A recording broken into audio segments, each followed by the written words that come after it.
We have a habit of looking at the natural world as a finished painting. We see wild animals and urban birds as static fixtures of the landscape. We treat evolution like a historical event, something grand and ancient that happened over millions of years, culminating in us before grinding to a halt. We assume that because we conquered the planet, built the skyscrapers, and split the atom, the stage of high intelligence is fully occupied.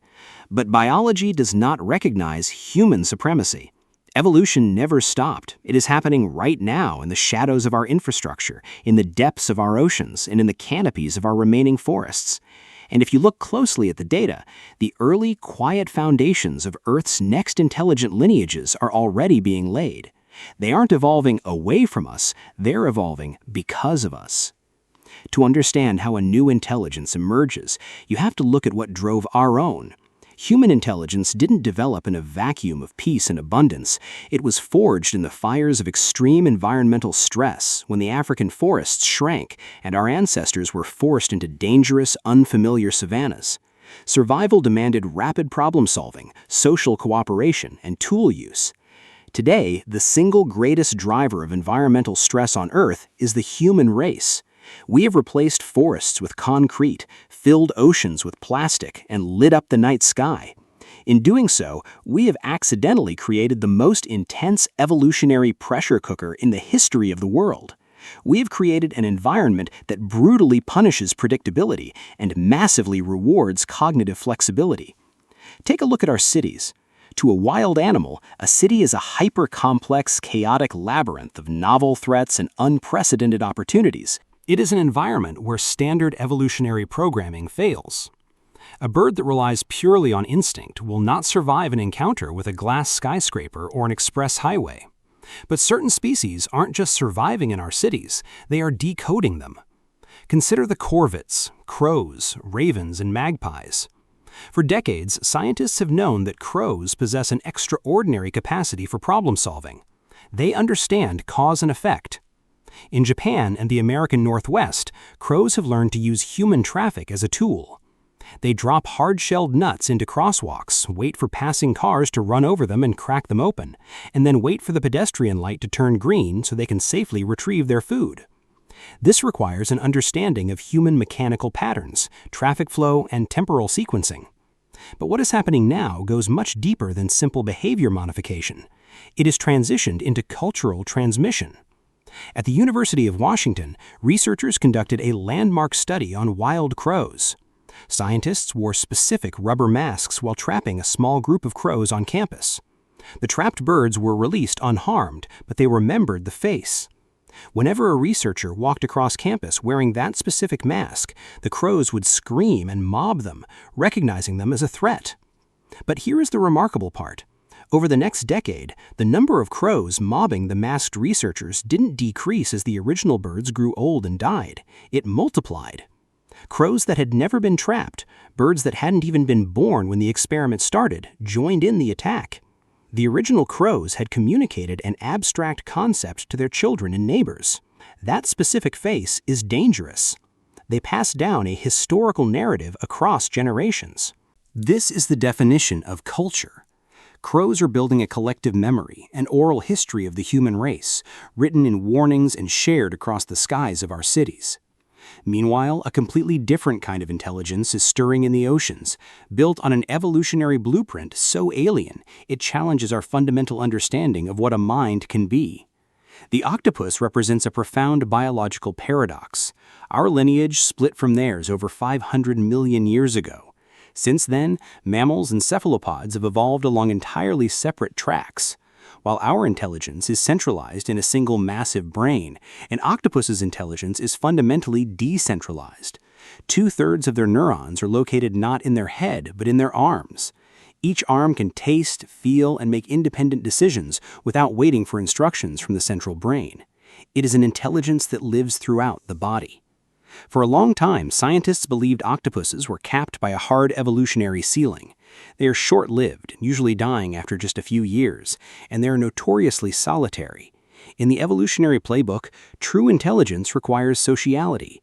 You need to interact with others to develop language, empathy, and collective knowledge. If you live alone and die young, everything you learn during your life dies with you. You have to start from scratch every generation.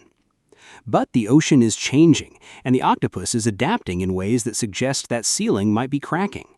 Off the eastern coast of Australia, marine biologists discovered something that shouldn't exist, a place now known as Octopolis. In this small patch of ocean, octopuses have abandoned their solitary ways. They gather in high densities, building dens out of discarded scallop shells and human garbage. They defend territories, form social hierarchies, signal to one another using posture and color changes, and engage in complex fights and alliances. The pressure of limited optimal habitat and shifting ocean conditions is forcing a fiercely solitary predator to learn how to live in a society. They are undergoing the exact behavioral shift that our own ancestors underwent millions of years ago. If environmental pressures continue to push cephalopods together, and if their lifespans begin to extend as a result of shifting metabolic demands, we are looking at the genesis of a completely independent, non-mammalian civilization. They possess the tool use capability. They routinely carry coconut shells across the ocean floor to use as portable armor, and now they are developing the social framework to pass those skills along. The signs of this cognitive awakening are not limited to birds and cephalopods.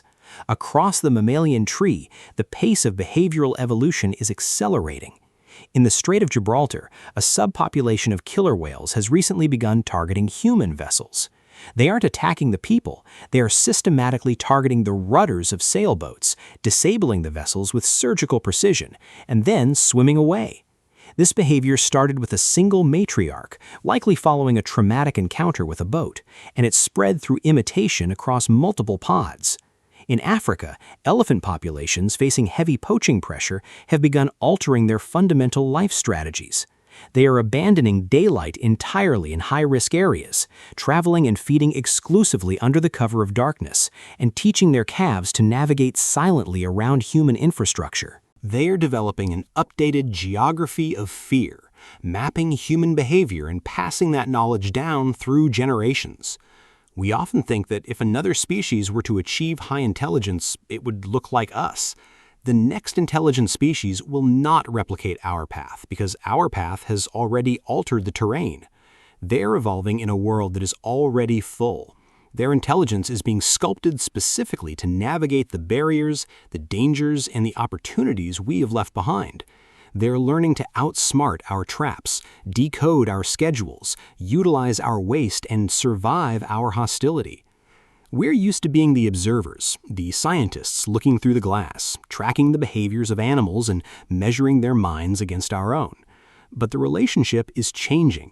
We are no longer just the observers. We are the environmental variable. Every time a crow waits for a traffic light, every time an octopus defends its home in Octopolis, every time an orca strikes a rudder, a mind is expanding to accommodate the reality of humanity. They are watching us, learning from us, and adapting to us.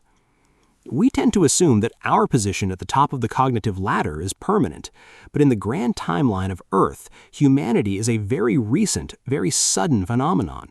If we were to disappear tomorrow, the vacancy we leave behind wouldn't remain empty for long.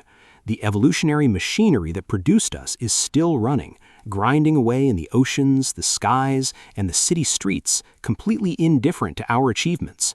And thousands of years from now, a different kind of mind may look out over the ancient, weathered concrete ruins of our civilizations, trying to understand the strange, extinct beings who built them, completely unaware that they themselves were born in our shadow.